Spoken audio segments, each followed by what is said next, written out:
What's up, everyone, and welcome to episode 3 of Beyond the Arc. As usual, I'm here with my homeboy Suku. Suku, what's going on, dog? What up, dog? How you doing, man? I'm easy, dog. I'm easy. And for today's episode, we actually have a special guest in the house. He's a strategist at some advertising agency, but also he's a crazy basketball enthusiast.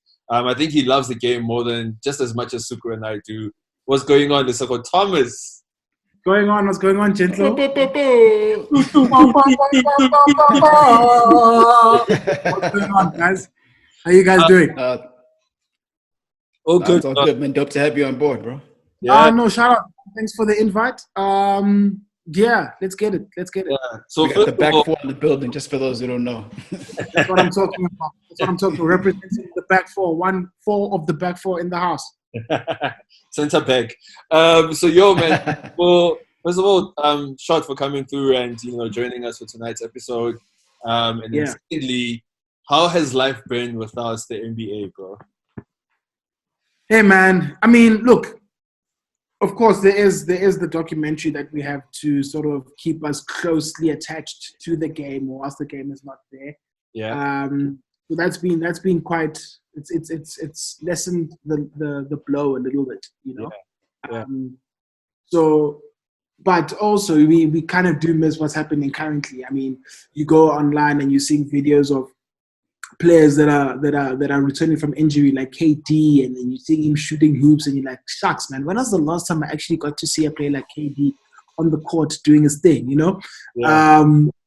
When you're looking at the Last Dance and you compare the different eras, obviously it was of its own era. It had its own, things about it that made it so unique that are different to the current era. But then in doing that, you also realize what this game has today.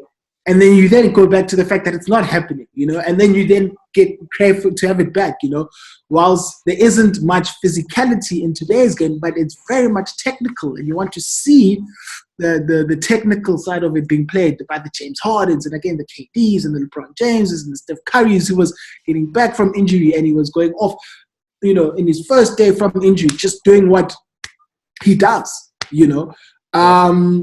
So I mean, it's been a difficult time, but not as bad as it is in other sports. And I suppose as ball fans, we can be quite thankful for that. Yeah. I think I should warn the viewers that we normally try to keep the show to 30 minutes, but it's going to be difficult because, as you can see, Lesego knows how to chop. I'm a strategist, guys. Exactly. That's why we're here, yo. That's why we're here. Listen.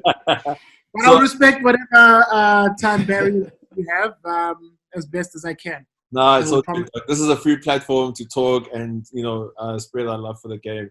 So like you said, we're lucky enough to have the documentary to kind of like keep us interested and invested in the game and to kind of like give us a talking point, right? And that's what Suku and I always try to do. Is we always try to find things from the show to kind of like pull into stuff that happened in the past, but also stuff that's happening now in the game. Right. But before we go into that, right, there's a lot of talking points from this week's episode. I think we have to start off with a toast. And I think this week, because we had a young Kobe on the show, here's to Kobe Bryant. Cheers, fellas. And also happy birthday to Vanessa, man.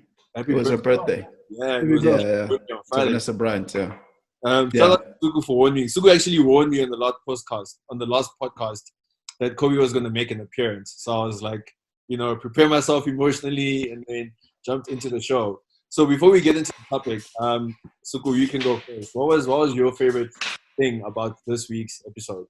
Or this week's two? I think there was a lot to take from it, man. I think it was interesting just to see like how they kind of broke down how Jordan came to be the person he is, with the deals and the ego, how he came to become that brand. And how he just kind of was like an impact thing, and just how he was able to affect everything around him. I think for me, my favorite thing might have been, I think the Dream Team stuff. Like, I think the Dream Team was something which we all knew about, but to see the way things played out and some of the controversy around it, and like that whole thing, and like the whole situation at practice where Magic called him out, and then Jordan was just like, dog, I ain't having that shit. and basically like came through and balled them up. Like I think that was quite a refreshing thing to see, because like you don't often see these guys in that kind of space. I mean, we see him at the Bulls where he has to carry the load, like basically carry the load, but in the dream team to still have that level of confidence to believe that no, like Magic, like I know this is your team, but I'm the man, and I'm going to show you that I'm the man. So that was quite cool just to see, like basically someone come through and just take over, like in that kind of setting. I thought that was quite dope to see. Yeah, dope. And for people watching at home, Suku's not wearing earrings. Those are AirPods, right? Like it kind of looks like like you got something on for the show. And then Lesego, what was your? I mean, obviously, like Suku said, there's a lot to take out. What was your favorite moment from the show this week actually? Yeah, I mean, yes, the dream team obviously was very, very cool to see. I think also just in terms of the amount of star power. Yeah. On that side. I mean, it's crazy, man.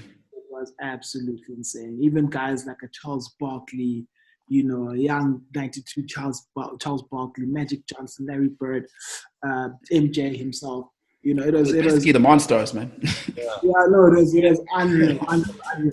That, but also, I enjoyed, some of the stuff that was, speaking, off the court. So one example is how the sneaker deal came through, the birth of Air Jordan.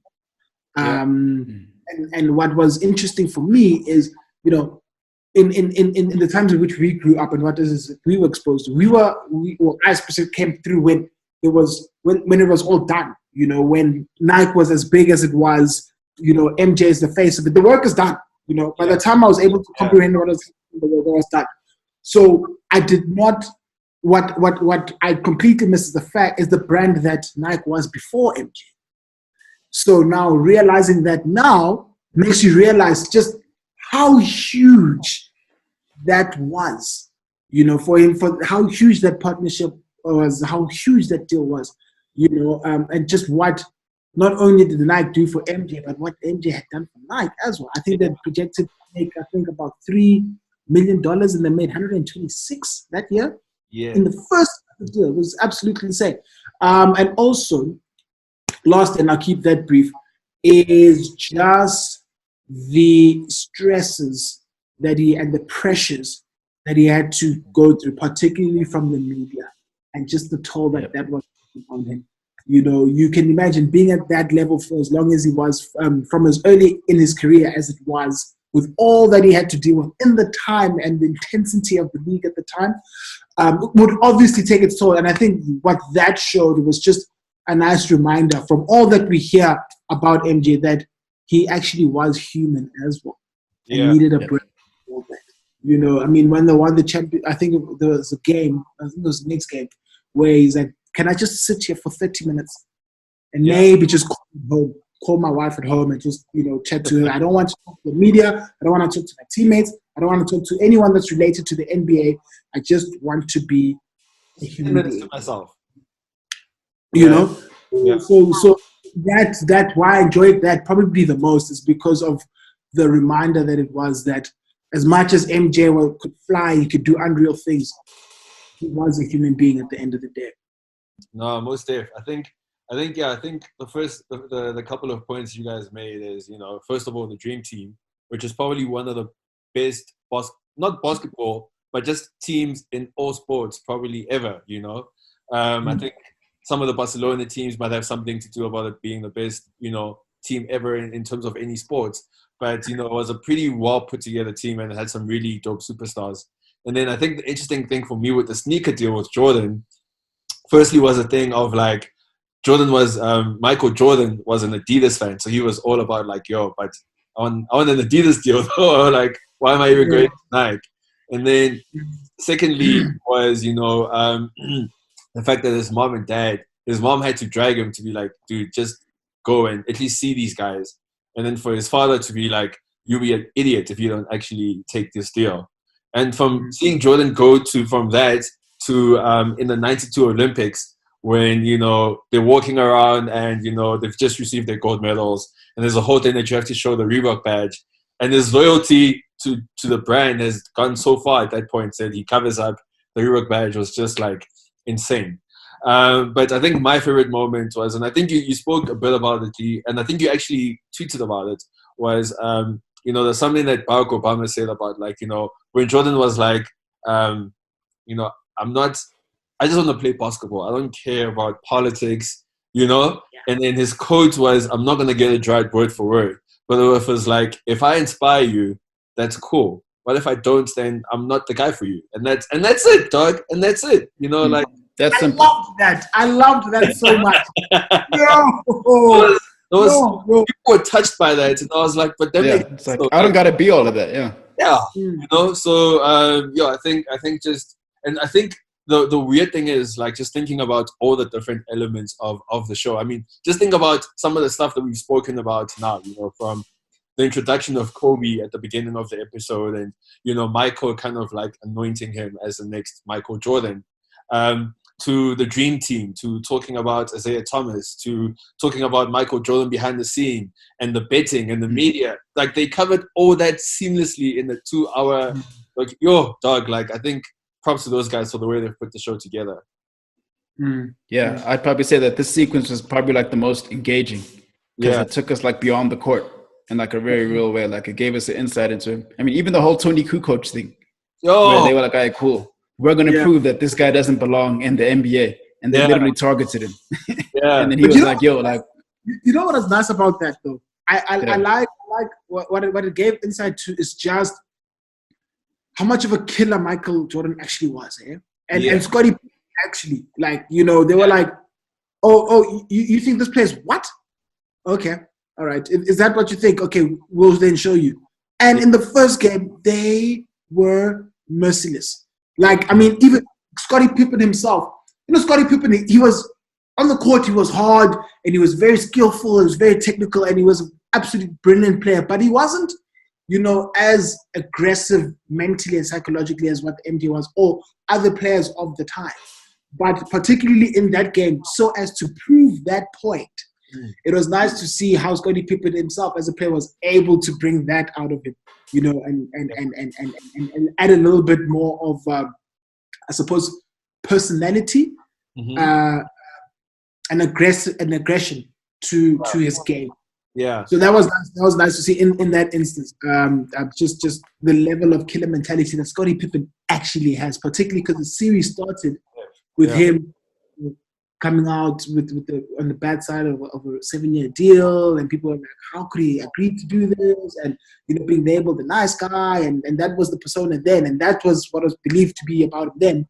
And now we got to see the other side of him, which is the championship winning side of him. Yeah. What I really dig, though, is like, for most of the documentary, it's always like, if you look at some of the players that got like Jordan and Scottie hyped up, it was always guys that Jeremy Krause liked, right? So I remember even with so Kukoc was the guy that they were bringing in, and Jordan and Pippen were like, okay, cool, we're going to show this kid. Also, shout out to Tony Kukoc for bouncing back in the finals and actually showing them what he's good at. Secondly, it was like the guy that's there. I can't remember the homie's name. I'm not sure if it's Danny Ainge or if it might be someone else. But when the Bulls were playing the Knicks, and Michael Jordan was like, Krause says this guy is as good as me.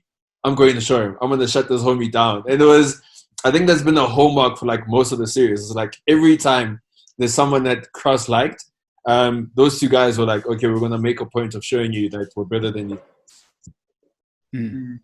Yeah. Yeah, definitely. So, I mean, okay. Yeah. You want to go? No, you can go. I was going to say, you mentioned the Knicks. Yes. And I mean, I suppose the Knicks, as much as they aren't a championship winning side, particularly of that time, the Patrick Ewings and the John Starks not being a championship winning side of that decade. It was also one of the most respected. And I mean, in the glimpses that we saw about them in these 2 episodes that came out this week, kind of to see why. I mean, just how hard they played, how aggressive they were, and how skillful they were as well. I mean, I say hard and aggressive. I look at someone like a John Starks, who was the smallest guy the Knicks side, but in the footage, he was the one going against MJ. So you could be sure that he would be going up against it even beyond what was shown to us. And that's, one player's going. And then when player's not going and they're actually like having a face-off, he's not backing down from the greatest player in the world at the time. And he's the smallest guy on the court, and it just shows the kind of, another example of the kind of energy that the game was being at the time. Which is pretty dope, especially as for of those who may not have experienced that and experiencing that in hindsight, and be experiencing a much softer version of it now, although it's really intense in its own right. But to get insight into that and glimpses of that and a feel of the kind of energy that the game was being played at that time was also been quite an experience from the 6 episodes we've gotten so far. Yeah, no, most definitely, dude. I think just looking at the way those homies used to go at each other, I think that's what makes that era of basketball quite dope as well. Like if you look at the way that Lesego Thomas and the Bad Boy Pistons with Joe Dumars and the whole team used to foul and get in the Bulls' face to beat them, and I think that actually helps the Bulls go into the series against the Knicks because they tried to do the same thing.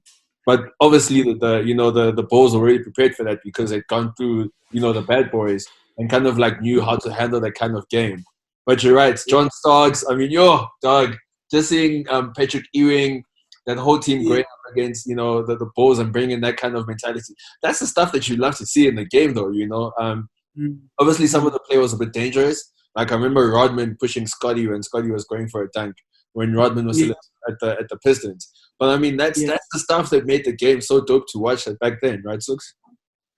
Yeah, because I remember, like, I was fortunate enough to see some of those games like live, just like growing up. Like I saw Jordan score 55 at the Garden. Like I saw that happen on TV in like real time. So to see that kind of era again was like a nice little throwback because it was just a different level of intensity.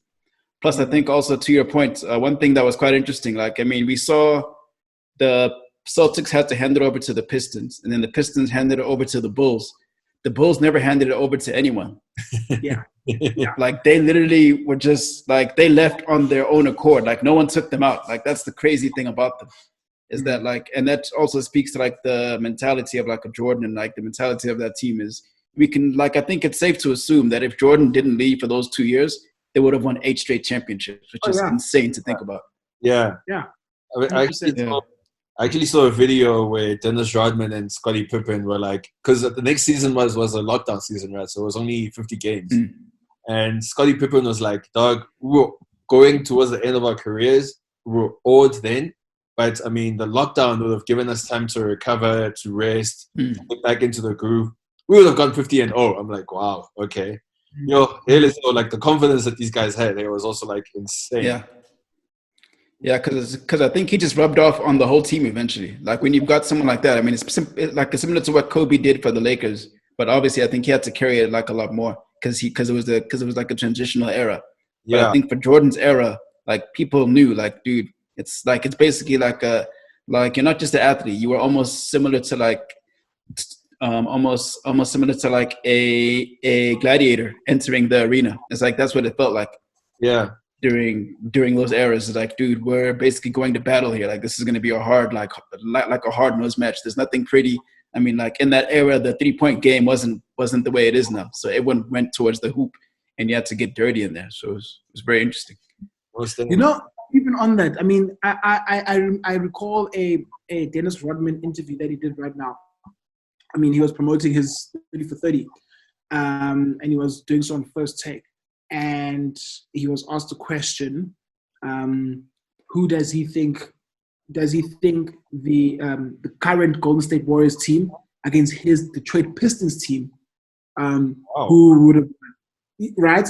And Dennis Rodman says that's absolutely crazy. In fact, I've got one for you. And then he responds by asking, the Warriors of then, would they beat the Warriors of now? And his reason why is because he said that Warriors team, they averaged 120 points a game, but shot way less threes and way more twos. They were in the paint, field goals, the likes. So they scored 120 points per game on average, 2 pointers. You know, so I mean, again, just showing exactly then that was where it was at. You know, there was none of this thing that was happening on the diameter on the arc. You know, beyond the arc. It was all within, and it was very physical then, and that's exactly, you know, what it is that the guys were ready to go for. And that's, I suppose, what gave it its charm at the time. And you know, like the thing is, I've actually been watching like a lot of like Dennis Rodman interviews, conversations. Like the one thing I was watching today was his first take thing with, you know, Rachel Nichols and Scottie Pippen, where they talk about his documentary a lot and the dream team and, you know, the Bulls back then, because obviously that's the current topic of conversation. But when you listen to Dennis Rodman speak, like you realize he's not just this, you know, outgoing, crazy character. This guy is actually quite clever. Like he's actually on in terms of like his basketball knowledge, how he understands the game, how he appreciates people within the game. So and then another thing I want to say is that, you know, if you think about all the things we've spoken about now, right, and that's just mostly from the last 2 episodes of The Last Dance. These guys have like found a way to put a lot of things together in a very clever and intricate way. It's almost like Avengers Endgame, where they found a way to like squeeze all these storylines into one thing. I was telling Lesego about Gingy like 2 minutes ago. So Gingy actually sent me something on Instagram, when she was telling me that, I don't know if you guys have picked it up, but there've been a lot of celebrities on that they showed, especially in the last episode, of like Dr. Dre, Ice Cube, Spike Lee, Jack Nicholson, all coming to watch, you know, Jordan play, because that was the thing, right? But then she was like, did you also notice that the music they play is from the artist, from the city, from the year? And I was like, what are you talking about? Like it's all very relevant. Like LL Cool J, like it's all very relevant to the time, which is dope. Like I think it just helps to put you in that mindset. Yeah. Oh, that was so dope. That was so dope. Anyway, what I wanted to talk about today, and so you can go first, is there's something quite interesting that I've noticed about, you know, this documentary as a whole. And firstly, it's Jordan's competitive spirit, and secondly, it's his ego, right? So when it comes to becoming, you know, a champion and becoming a great, do you think those are like 2 characteristics that you need to get to that level? I think this goes to a conversation you and I had like before this, which I thought was like spot on, is that I think you can't say you're humble if you don't have an ego. Yeah. Because like if you're just humble, then you know what I mean. Like you're too passive. Like an ego is what kind of drives you. Like ego is what gets you to the next level. The belief that I can do it.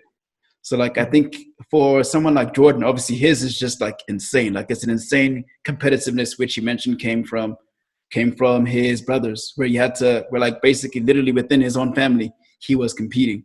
So like I think that helped groom him to just kind of become more competitive and just always want the best. And I think that's an important trait to have, because I think we often get caught up in the thing of, this guy's arrogant, this guy's this and that, this guy's whatever. But if you don't have that attitude, and if you can't back it up, especially, then like, you know, you're always going to get found out. Whereas someone like Jordan, I mean, we saw throughout the series, he said, I'm like he would say, I'm going to do 1, 2, and 3. And he did it to like a whole another level almost. So I think that's an important thing to have, is that I think people get caught up in this whole, you must just be humble. But it's like, no, every now and then you need your ego. Like Jay-Z said in that Bam song, sometimes you need your ego. Got to remind these fools who they're messing with. You know what I mean? Yeah. Like this is what I do. Like you're stepping into my office and I'm going to school you. Like I think that like that energy is very important to have at times.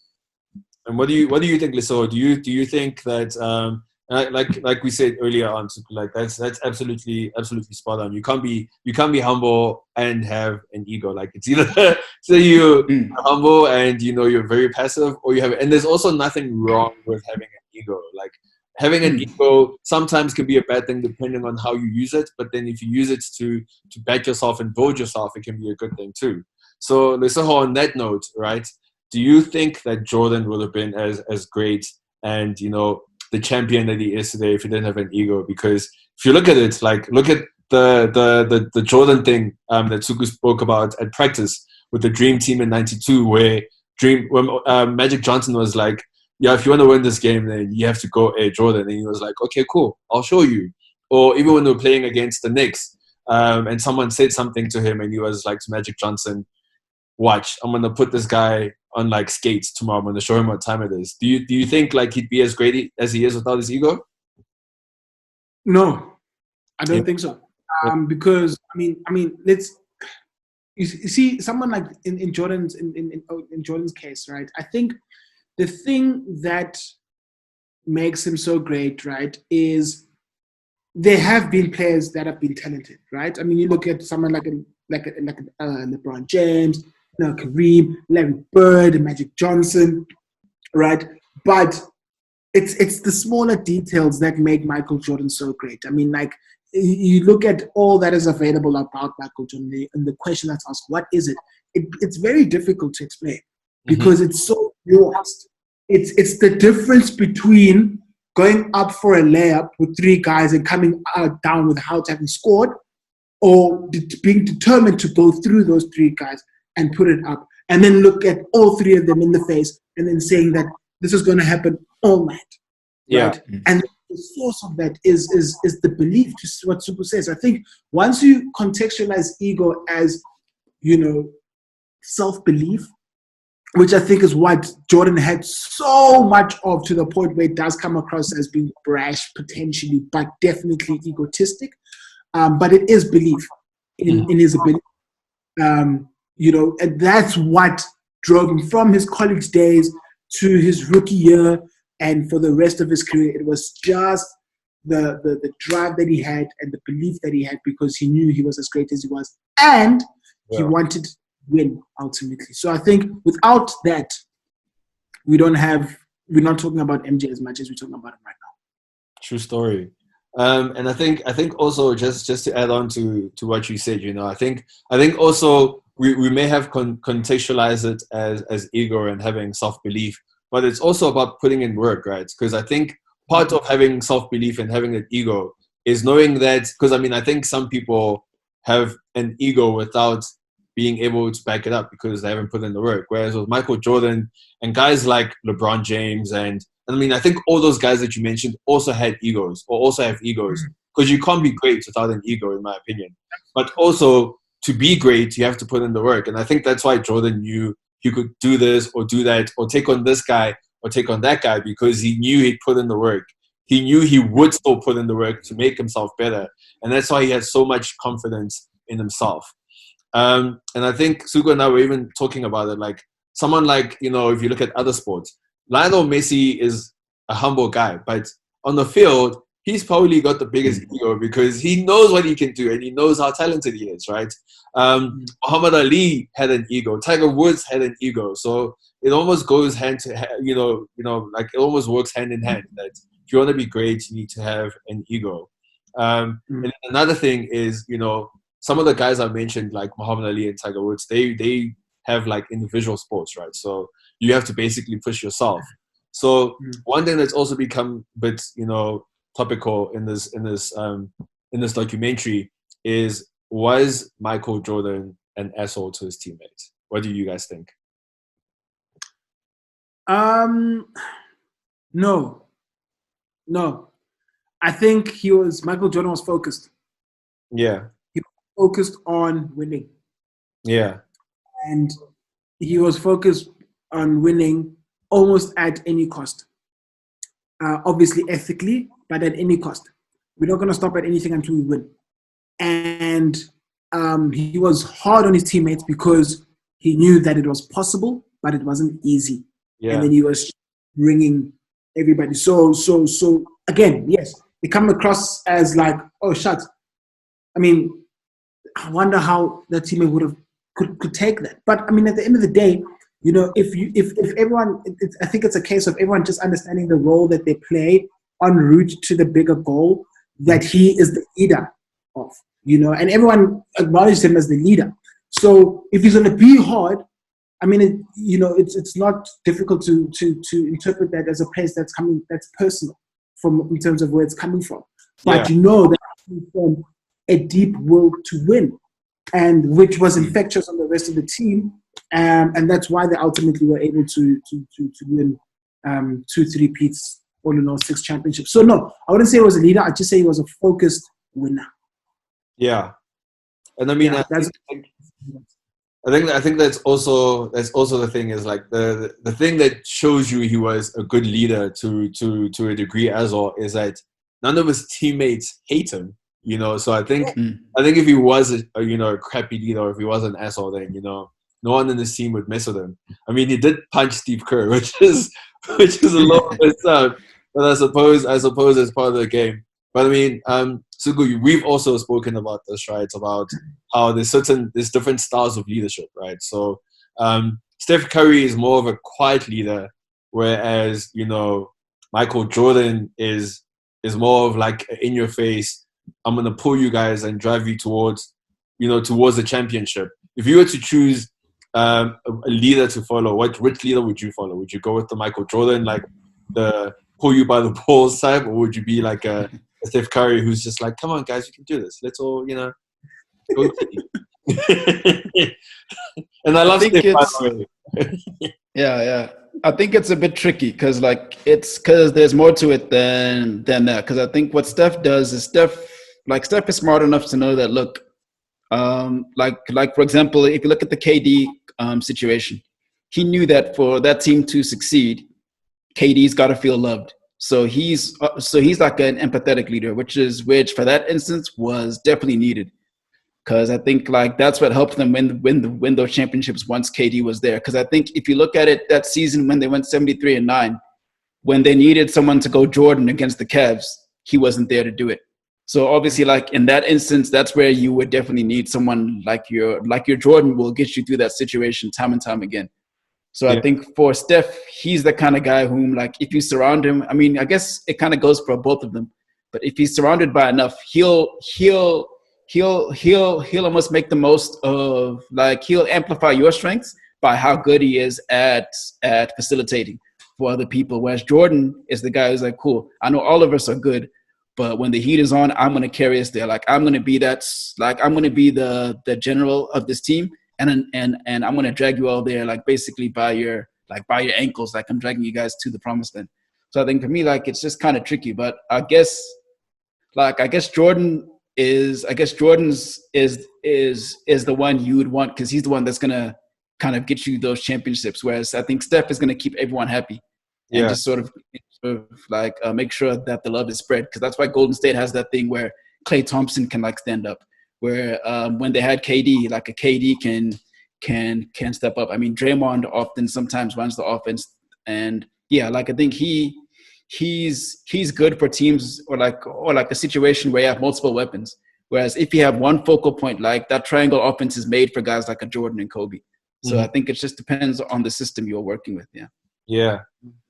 That's actually interesting that you mentioned that, because you made some really good points. And I think the two key things that stand out for me is I kind of feel like you need both, right? So if you look at the Warriors team, Draymond was that guy that's in people's faces, pushing people to do better, whereas Steph was the more empathetic leader, right? So even with the Bulls, Jordan and Scottie were in people's faces, but Phil Jackson was the one that was being empathetic and just pulling the group together.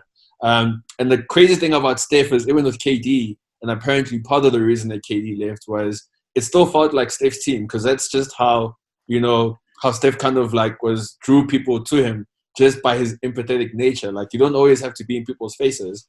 I think you just have to go with your character, and that'll ultimately lead people back to you, and you can lead naturally. So obviously chemistry is an important thing, which brings us to one of the most the most disputed topics from the episodes that aired this week. Isaiah Thomas and the Dream Team. I mean, that was quite hard. What do you guys think? Would you guys have taken Isaiah Thomas to the Olympics in '92, or would you have left him behind like Michael Jordan and the USA team did? Lesego, I see you want to answer this one. Yeah, get in there, Doc. I'm going to answer with the question and be when you say we, who's we? So in the context of the team that went to, because you saw that in the documentary. Had like Isaiah was like pretty much beefing with all those guys. Right. So yeah, if you were one of those guys, do you think he would have messed up the chemistry? Because I think it goes without saying that he had the talent. Yeah. You see, again, the time that they were playing with makes it understandable. You know, it really does. It really, really does. Just because of how personal it got. Yeah. You know, I mean, it really was a personal duel. I mean, as much that you look at the respect that Larry Bird and Magic Johnson have for each other to this day. When they were playing against each other in the late 80s for the championships, and the many times that they did, it wasn't nearly as much or as respectful as it was now. There was beef there, you know, up until like the certain latter stages of their rivalry. You know? Then in comes the Detroit Pistons, you know, who used that approach to offset that. So they had to, you know, be rough and tough at a much higher level. So it was really, really personal. But I think because of what the Dream Team represented, you know, the stars of stars of the time, of which Isaiah Thomas was, it would just have to be a case of laying that mandate down and saying you are being included on this basis, that, you know, you are one of the best that this league has to offer. And that's it. Yeah. And I think in that front, I would have extended an invite. I wouldn't have shunned them out because of, you know, what took place, because of what the team that was ultimately assembled represented. Even at the risk of messing up the chemistry that you saw that team had together? Yeah. No, I mean, because everyone will understand why they're there. Everyone would understand that, you know, I'm one of this league's best 12. Yeah. You know? And that's it.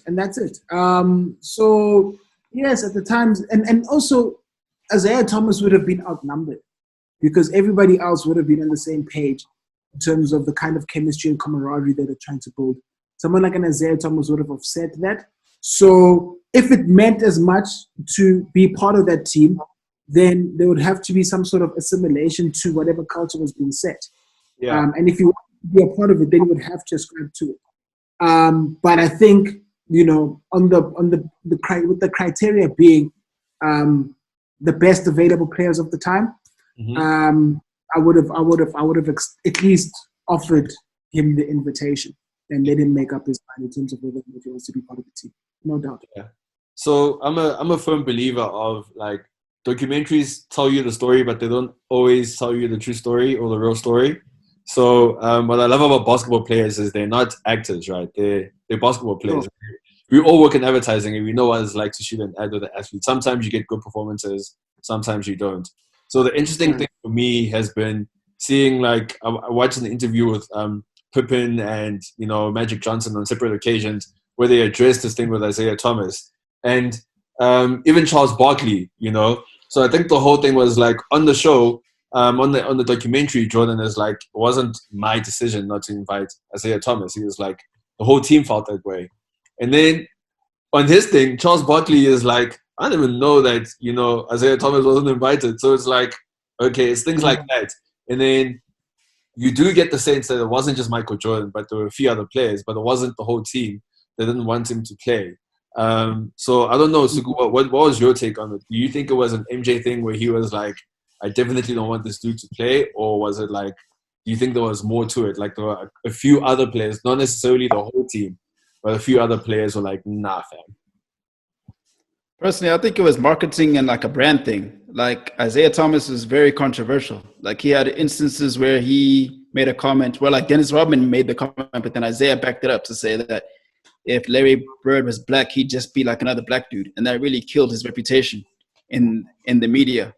So, like, I think things like that and just his whole attitude in general, like, I mean, Dream Team, as much as it's about getting the best players, this was a marketing ploy for them. Yes. Like, that's what helped them sell the NBA to the rest of the world. It's like, because at that stage, Jordan was like a big star. So it's like, cool, Jordan is basketball. Jordan is the Dream Team. And then we've got guys around him that are going to make it happen. But, I mean, Jordan is the Dream Team. And the irony is, like, the coach of the Pistons, Chuck Daly, was their coach. So if Chuck Daly can't get Isaiah Thomas, then it tells you that it's like it's obviously like a bit of a marketing thing. And like no one ever asked Chuck why he wasn't there. Like they asked the players, but it's like Chuck Daly was his coach. So for me, I think it was like I think things like the chemistry played a role, but I think his brand just wouldn't have suited the aesthetic of the dream team. And even going back to like things on the court, Magic Johnson's the point guard. Where's Isaiah Thomas going to fit in when you've got Magic Johnson? Like Magic Johnson is Showtime basketball. So again, from that marketing standpoint, Magic Johnson's going to give you those flashy passes. He's gonna entertain the crowd more. Whereas Pistons was like hard-nosed basketball. That's not gonna like make people wanna engage with the game. So like for me, I felt it was like maybe less basketball and more like a business play from the NBA and from the dream team perspective. Yeah. Yeah, I mean, yeah, I definitely do think that, you know, it probably had to do with like marketing and, you know, the players wanting to be comfortable with the people in the team. And I personally think that Jordan wasn't the only one who wanted him on the team, but I personally feel like it was his final say to be like, yeah, I don't think dude should come to. Definitely, yeah. So then, if that's in the case, do you guys then think that Isaiah Thomas is as touched as how he showed himself to be on the documentary?